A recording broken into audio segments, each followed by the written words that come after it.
Welcome to the Engineer Your Success podcast. My name is Dr. James Bryant, and today we have Dr. Emily Grubert here on the podcast. Emily, welcome to the show. Thank you so much for having me. It's great to be here. I'll start with the normal career stuff. I'm a professor at Notre Dame up in northern Indiana. And right now I'm actually in a department of global affairs, which is kind of interesting because I'm trained as a civil engineer. A lot of the work that I do is basically using engineering kinds of principles and also some of my sociology training to think about policy impacts.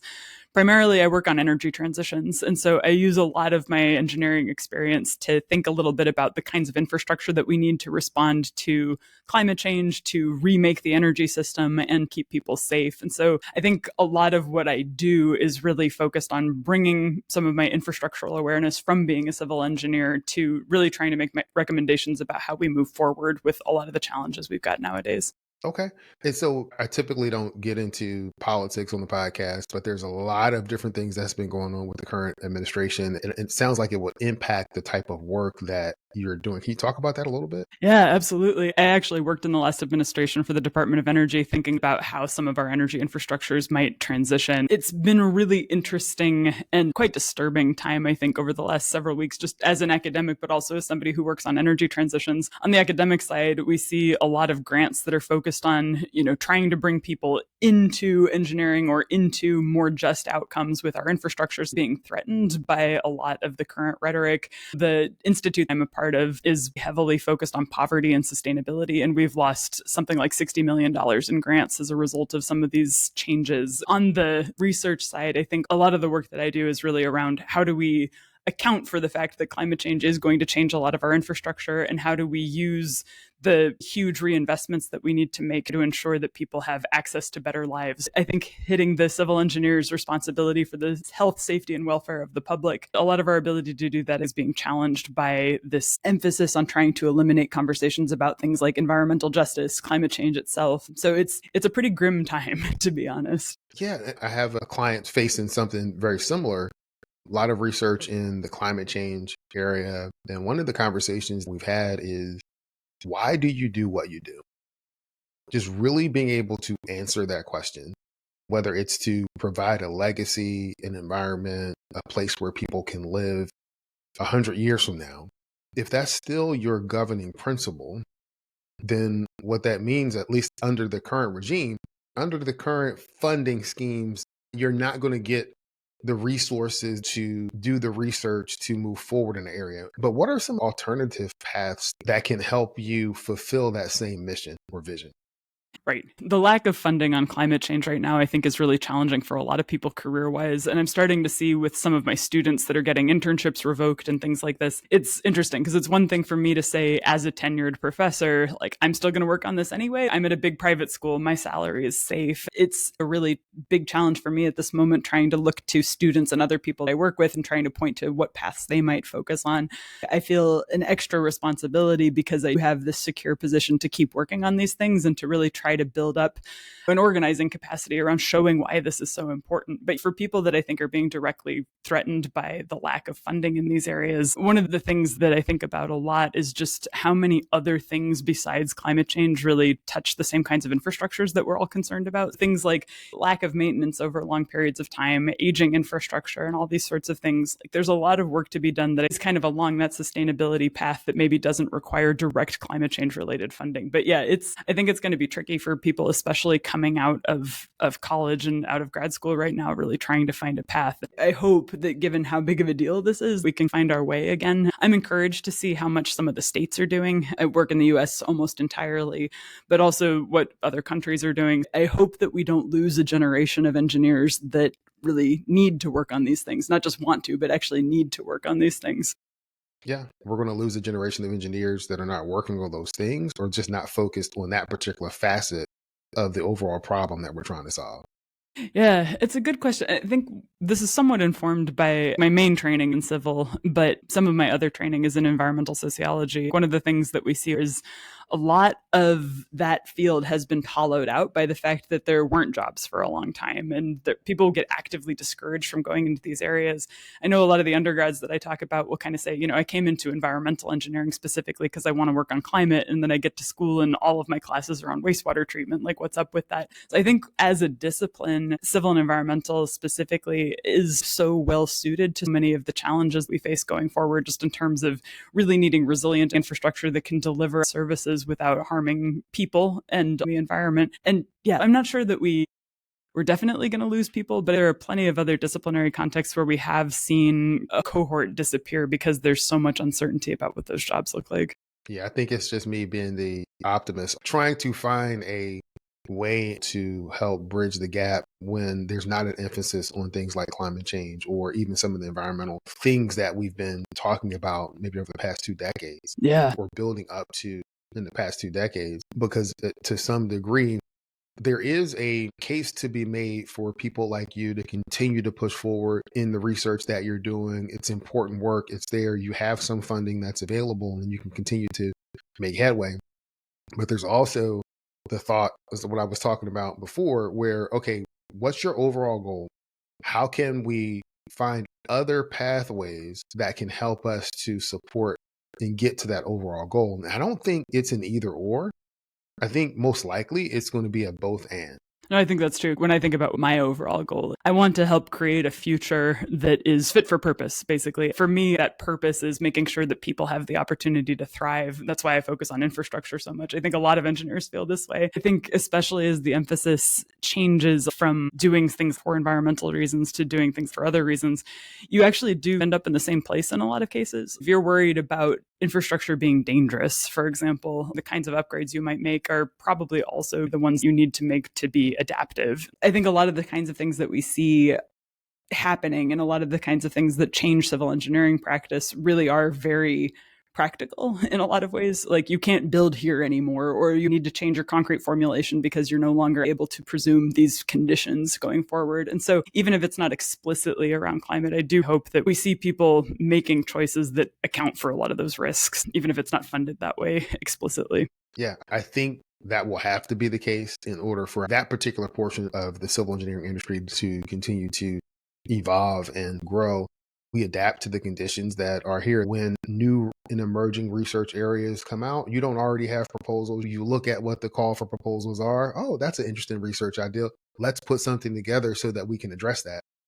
Now, our industry will have to respond to whatever those new emerging things are, as well as keeping pace with the area of climate change and environmental. I think one of the things that I come back to constantly in thinking about how I choose projects and how I teach really does come back to this professional obligation to try to change the world to make things better for people. One of the advantages of working in the United States is that we've had a lot of infrastructure for a really long time. A lot of it's quite old. And so regardless of the reason that you're changing it over, and like my reason tends to be like, I think we really do need to respond to climate conditions and we need to adjust our infrastructure in order to stop worsening the problem. But regardless of the reason that you're doing that, there's a pretty clear case for replacement in a lot of these areas. I do hope that also we start to see quite a bit more synergistic work on just thinking about like, all right, we've got to refresh this. We actually have to maintain things better. We have to figure out what that's going to look like. I think there's a huge amount of opportunities in civil and environmental, especially, really think carefully about our ethical obligation to the future. And that therefore, what does that mean we need to be considering when we're planning to switch over some of these infrastructures now? Okay. And so how are these changes impacting what you're teaching or planning to teach in research over the next few years? It's an interesting question. I think for me, the change in emphasis from the federal government means that a lot of my work is not going to be as responsive as it has been. So I work at this policy intersection. So when a policy is announced, a lot of what I do is analyze it and try to figure out what are the unintended consequences, what are the environmental characteristics of the system if we do it this way. So with no new policies coming out, I think there's going to be a lot less work to analyze. What I do see is kind of an interesting time in this environment is really an opportunity to talk very carefully about governance. I think civies are better at this than a lot of other disciplines, just in terms of realizing that all of the systems we touch are human systems. Like, we do have to build stuff, but like a person's going to use that, or a person needs to design it. I think we're more used to the idea that people are in charge of deciding how this is going to go. And we really do think a little bit more around the human systems that surround our work than some people. There are real opportunities to think carefully about what we want the future to look like and what better options might look like next time we have the opportunity to go hard on these issues. So for me, as an academic, I think I'm going to be spending a lot more of my time thinking about governance structures and the kinds of things that we can propose and build power around to try to show people why these ways of doing things are actually going to deliver benefits to them. Okay. And that's an interesting way that you've framed that. When I'm working with businesses, and I think the same can apply in academic framework, but just in general, they talk about the problem they're trying to solve, but they typically talk about that problem from their own perspective, not the perspective of whom they're solving the problem for. What are your thoughts on that? Yeah, that's a great question. I spent a lot of time thinking about what community consultation looks like. And one of my spicier takes is when people start talking about like, well, I'm an engineer. I don't deal with talking to people about their needs or whatever. It's like, that makes you a bad engineer. You're designing things for people, right? At the end of the day, I think the way that we move forward successfully is really figuring out what the needs are and how we can respond to them in ways that are scientifically driven. Like, I'm not saying that you want to go into a town hall and just be like, okay, if I had $1 million, what do you want? And everybody says, give it to me. That's not exactly what we're talking, but really trying to figure out what services do people need, and then using our technical expertise trying to figure out how can I propose something that I think is going to meet the service you told me that you wanted, and then iterate that a little bit. You end up with much stronger projects that way. A lot of the work that I do is really around trying to figure out how you can make that process more efficient and make people feel much more heard. The concept of procedural justice comes up a lot, and trying to think about who gets to help make this decision, especially when we're talking about major infrastructure investments. It matters that some groups want it to look one way and other groups want it to look another way. I think a lot of the time, if you do this well, you can come up with a solution that is pretty much acceptable to people, but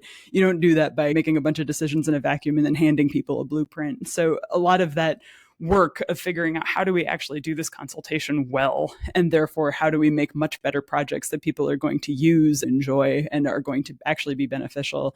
Yeah, I think that's a huge area, and I'm pleased to see the industry getting better at that, but we still got a ways to go. Thinking of that, are there any tips or tricks or best practices you would recommend? I'm a life cycle assessment person, which means I look at projects from cradle to grave is a term that people use a lot, but try to think about what are the impacts from all the different stages of something that you're doing. One of the things that I think comes up partially from that perspective is that you get a lot out of your design phase.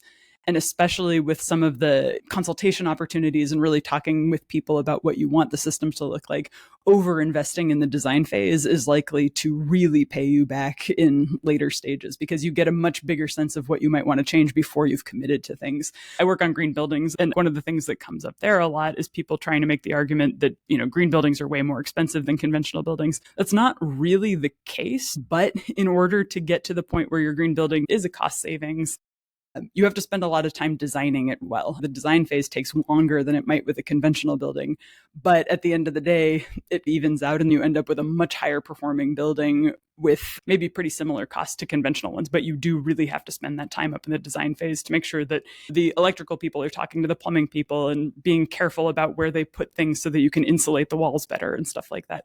But I think that that's similar to a lot of other kinds of projects. We're over investing in design and trying to catch all of the potential pitfalls, but also the important opportunities up front helps you a lot. I like that general approach, and it can apply to helping listeners in their projects when making a decision. Take a little bit more time to think about what the implications are going to be. Think about what it is that you are looking for. Think about whom it's going to impact. And while you're taking that time, you're able to build a better product or make a better decision or a more informed decision. Yeah, absolutely. I think one of the things that really strikes me is if you do spend the time to think through the implications of what you're doing, there's actually a lot of problems that are pretty predictable and therefore mitigatable. One of the other things that I spend a lot of time on is thinking about how you safely close fossil infrastructure when it reaches end of life, or if you're trying to accelerate those closures for policy reasons or something. we're talking about high hazard infrastructure that often has really significant remediation needs. But if you know enough about the system and spend a little bit of time thinking about it, you can absolutely predict some of the things that might happen and then solve them ahead of time. But people don't do that. And so then we get all of these news headlines that are basically like, no one saw it coming, that this thing happened. In those situations, I think it's a really good illustration that spending that extra time to try to figure out what is going to happen down the line can really help you. And that's both on a safety perspective, it's on an environmental perspective, it's on a cost perspective. The other consideration from a public works perspective or from an agency perspective is that they will set aside money for contingencies. Over time, depending on what's going on, that money is used or allocated for other things. It's not in a protected lockbox. So even if they saw it coming, nobody saw it was going to come this year because they took the money and allocated it to something else. Yeah, nobody ever has enough money for teardown at the end. We do a lot of problem sets in my classes where I show my students that if you apply a reasonable discount rate, the end of life stuff becomes basically free, so no one ever saves any money for it. But it's a huge problem. I mean, we've got examples of like nuclear plants where taking the plants down at end of life is more expensive than it was to build them. I mean, in some cases, even after you adjust for inflation. Like that's a totally predictable thing, but people reallocate the money. Thinking about those predictable outcomes and planning for them can really improve outcomes. You think about them, you plan for them. In the execution of that long term, there has to be some governance or some other things that are in place that can help make sure that the resources are there to be able to execute on that. Because the further you get away from when that decision was made, the further you get away from the will to keep the funding in place to execute on that. And the further away you get from the people that really kind of understood in their bones why this outcome was scary, potentially. Yeah. We've talked about your area of work, your area of expertise, and I want to spend a little bit of time just maybe talking about your career arc. What got you interested in the career that you currently have, and how has your career progressed? Yeah, absolutely. So I do a lot of things. So probably you'll hear me over the course of this podcast talking about like, oh, I do this, I do that. A lot of what I really fell in love with infrastructure. And I think a lot of that really centered on the energy industry, but specifically around the way that energy and water systems interact. So my specific training is as a water resources engineer. But I bring this up mostly because, no one ever wants to admit that you just turn into your parents. But my dad's a petroleum engineer. My mom's a water resources engineer. So I kind of ended up as an average at some point. In college, I thought I was going to be a biologist and quickly realized that I actually didn't like spending all my time in the lab. And I was not really super skilled at the field biology pieces of this. My college roommate's boyfriend came back to our dorm one time and saw me playing with this large nut from some building project that I just sort of found on the ground on campus and was very excited about and was telling them all about this hole that I had seen and how they were putting this building up. He was a civil engineer and he was just like, Emily, like, you really need to change your major. Like, you obviously like this stuff better. That's how I fell into the engineering side of it. And specifically, the thing that really did convince me to switch over was I took this fantastic class as an undergrad on energy systems, where the professors, and we were really lucky to have some funding to be able to do this through the class. She was really very committed to making this happen. We went on field trips. And so you were required for the class to go on 2, but I basically asked if there's an extra spot, can I go? And so I ended up over the 10 weeks of the quarter or something going on 9 or so of them. So we went to dam, we went to an oil field, we went to a geothermal field, we went to a solar plant, like all these kinds of things, gas plant. And I really loved that. So I started TAing for that class. I was a teaching assistant. And then when I graduated into the recession, I went to grad school, like many of those of us that were of that vintage, and basically ended up realizing that I wanted to be a professor. And so I started helping with teaching energy courses and all that sort of stuff. Was there a particular thing that made you come to the realization that you wanted to teach? Yeah, I think starting out as a teaching assistant and just seeing what that was like really gave me the bug, and realizing that the role of a professor in particular is that you get to do some of your own stuff and you be pretty independently driven, but you also get this, in my darker days, I think about it as the real job part of my job. So when you're doing research by yourself, it can sometimes feel like, who wants this? Why am I bothering? With teaching, there's 30 people here trying to get a degree and they need somebody to be standing up here. So that feels much more like an actual job. But I really enjoy helping people come to understanding about things they haven't thought about before. It's a bright spot in my day a lot of the time to get to work with people. I specifically really like teaching freshmen, showing people things about our discipline that really helps them realize like, oh, I love this, or actually I hate it and I need to make a different decision quickly is a real privilege. I really like the teaching part.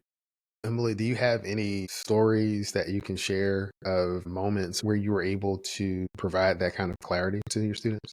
Yeah, one of my favorites, because it's so close to my heart, is when I was at the Georgia Institute of Technology. My job before I came to Notre Dame, I was teaching the intro civil and environmental engineering class to freshmen. I had them do reflections every couple of weeks to kind of say, like, what are you learning? How are you feeling about this? And at that institution, people declare their majors coming in. So, they're straight out of high school and have basically said, I'm going to be a civil engineer. I don't really know what that is. And I had a few of them make the comment in reflections and in other contexts. It's just like, wow, we were talking about all this stuff. I had no idea that civil engineers did maintenance. Like, I thought this was all just about building stuff, but like maintaining things and making sure that they work for people is actually this really exciting piece of the field that I didn't even understand. And that sticks out to me, I guess, because it's so simple in some ways, but also like, yeah, why would you know that if you hadn't ever been told? And just seeing how excited it made people really has stuck with me. What do you like to do for fun? So I live in a very old house. It was built in 1885, and we're in the process of trying to restore it because I can't let an opportunity for energy efficiency pass me by. We are replacing these replacement aluminum windows with new wood ones that are double paned, but in this like fancy Japanese way that makes it so that they fit the old house. So we're DIY replacing windows in this old house, and it's a lot of fun. Well, that sounds pretty cool. And I like the fact that you're trying to keep the historical look, but also bringing in the modern day energy efficiency using engineered material so it'll fit within the motif. Yeah, that's engineered hardwood, and it's really amazing to see the performance of it, actually. No, that's cool. Is there anything else that you want to talk about that you want to make sure that we cover in the podcast? Do you have like student listeners, or are you mostly professionals? I do have some student listeners. Last year and this year, I'm working for a program for the Michigan Department of Transportation where I do some leadership development content for their college interns. We call it the Transportation Leadership Launchpad.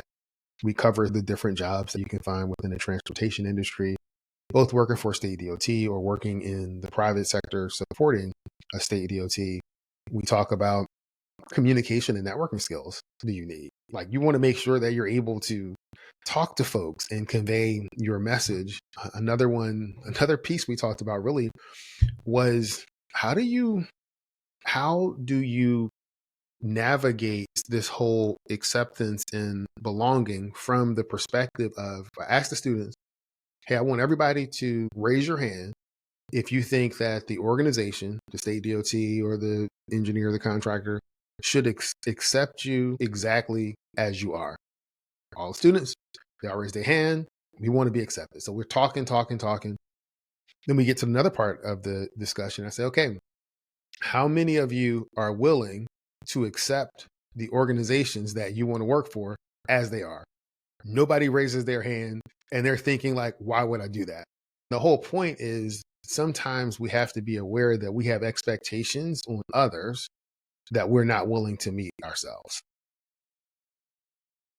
Emily, earlier you mentioned about being a PE and professional responsibility.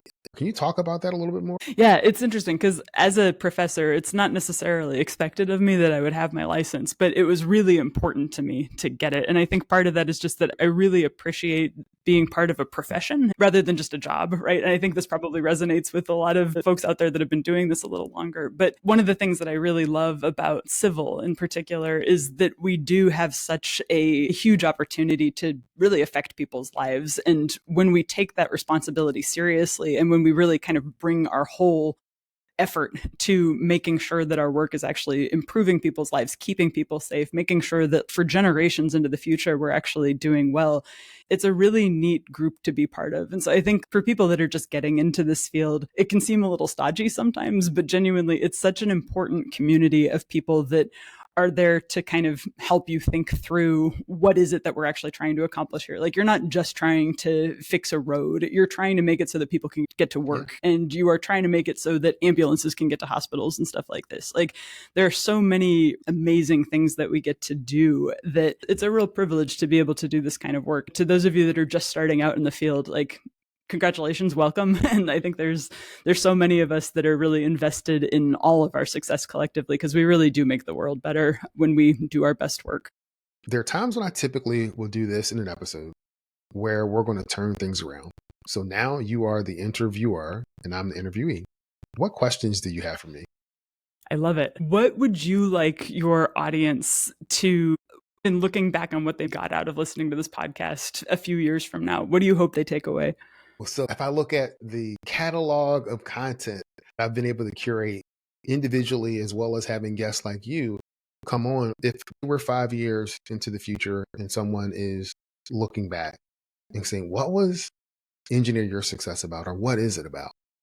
I want them to be able to look back and see that through my story, through other people's stories, that they can actually continue to evolve and grow. They don't have to blindly choose between success professionally and success personally, that they understand that there may be hard decisions that they have to make, but that they understand that they can have both. It may not look like how you define success right now. It may not look the same, but you can have both. That's amazing. Super inspiring. What are you proudest of in the work that you've done? And that can be on the podcast, it can be more generally. What am I proudest of? I would say the thing I'm most proudest of was the decision that I made to make sure that I focused on what mattered most to me. So let me tell you kind of what was going on. I have, been working in Washington, D.C. I live in Richmond, Virginia, and I was commuting up there every day. Things were going fine. At least I thought they were going fine. From my perspective, from a work perspective, they were going fine. From a life perspective, not so much. But eventually my youngest son is born. He was born at 26 weeks in a day. That really started me on this process of self-discovery. I asked myself 3 questions that I say changed my life. Do you want to win at work? And the answer to that question for me was yes. Do you want to win at home? Of course, I don't know anybody who doesn't want to have a winning home life. The third question was, are you winning at work and at home? And because I could not answer that question yes, I began to put things in place to help me design and live a life where I can win at work and at home. So I started that process. A year and a half passed, and I was setting boundaries, still delivering at work. I did have the ability to work off site at that time because different changes that were going on at the company and what was going on with my situation. This is before work from home was a thing. There's an opportunity for a promotion. They tell me, hey, James, we would like for you to apply for this job and we would like for you to get this promotion. And they said, it's one catch. What's the catch? I said, well, you have to come to Washington, D.C. every day if you want this promotion. And I said, no, thank you. And, part of the questions were, what happened to your ambition? When we first hired you, you said that you wanted to do this. You and your wife talked about moving up here, and where's your ambition and what do you want to do? I was like, I still have ambition. It's the focus of that ambition is different. Now the focus of that ambition is being able to create an environment where I can spend time with my family and produce here at work. Now, the question that I have for them, are you unhappy with the level of work and the product that I'm delivering right now? And their answer was no. And I said, well, if you guys are happy with the current situation, know that I'm happy with the current situation. And that was it. Eventually, 2 or 3 months later, they wind up giving me the promotion anyway, without the requirement to be in DC every day. But I think that was one of the things when I think back on my career would be one of the things that I'm most proud of. Yeah, that's amazing. Sounds like you made them realize that you were actually worth it to make the adjustments to make you succeed too. That's awesome. Yeah. No, those are great questions. Emily, I want to thank you so much for taking time to be on the podcast. If some of the folks that are listening would like to get in contact with you, what's the best way for them to reach out? Email is best. So it's egrubert@nd.edu. First initial, last name, and then Notre Dame. If you want to learn more about what it means to transition our infrastructure, if you want to learn more about lead remediation in your house, we have a little baby, so we've been working on that a lot to try to keep that safe. Safety and infrastructure and energy stuff. I am your person. Hey, Emily, I've really enjoyed our conversation. Likewise. It's gone through different areas that I don't always get a chance to explore on the podcast. So I want to thank you for being such a great guest and allowing us to explore those different avenues. Thank you so much for having me, and thanks for all the work you do. Yeah. And so I'm going to end this podcast like I end every podcast, and that's this. Many people know what to do. Few people know how to do it. And there's a select group of people that actually follow through and do it. And Emily, I want to thank you for being part of that select few.